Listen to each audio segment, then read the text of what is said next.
ஒன்றா டைம் முடிஞ்சிச்சு அவ்வளோதான் ஒன்றா. டேய் இதெல்லாம் ஒரு பிரச்சனை போய் சாவ போறியடா. நான் இப்போ எதுக்கு இப்போ என்ன அச்சேன் உனக்கு தெரியுமா இப்போ என் கஷ்டத்தை பற்றி?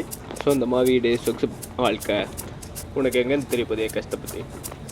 இதோ இப்போ கூட பாரு ஒன்றா சாவ போகிறேன், என்னை காப்பாற்ற ரெயின் கோட் போட்டு வந்திருக்க நீ எல்லாம் பேசுகிற.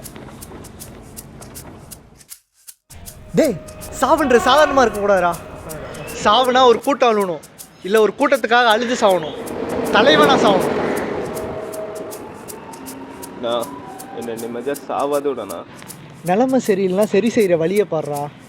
அப்படியும் இல்லை சாவதா போகிறேன்னா ஹீரோவாக சாகணும்டா, ஹீரோவாக சாகணும். சரி தான் வருது ஜோக் பண்ணாமல் போனா. நாளைக்கு ஊரே சொல்லுவோம் வாழ தெரியாது கோலையை பெற்றவனு உங்கள் அம்மாவை.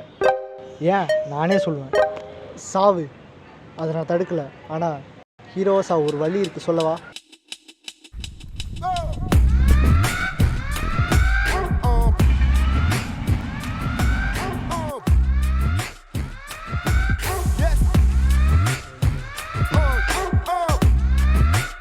கேள்விப்பட்டிருக்கியா?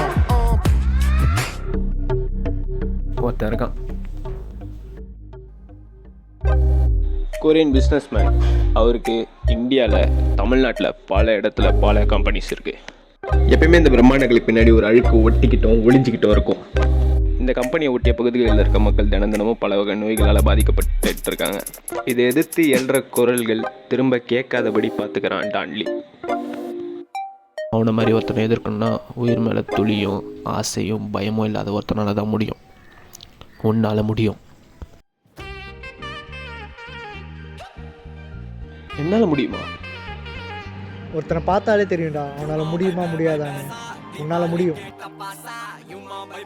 போ செய். ஒன்று அவங்க ஒன்று அழிச்சிடுவாங்க, இல்லை நீ அவங்கள அழிச்சிடுவேன். இதில் எது நடந்தாலும் நீ நினச்ச மாதிரி நீ செத்துருவ. எப்படி செத்தாலும் நீ ஹீரோ தான்டா.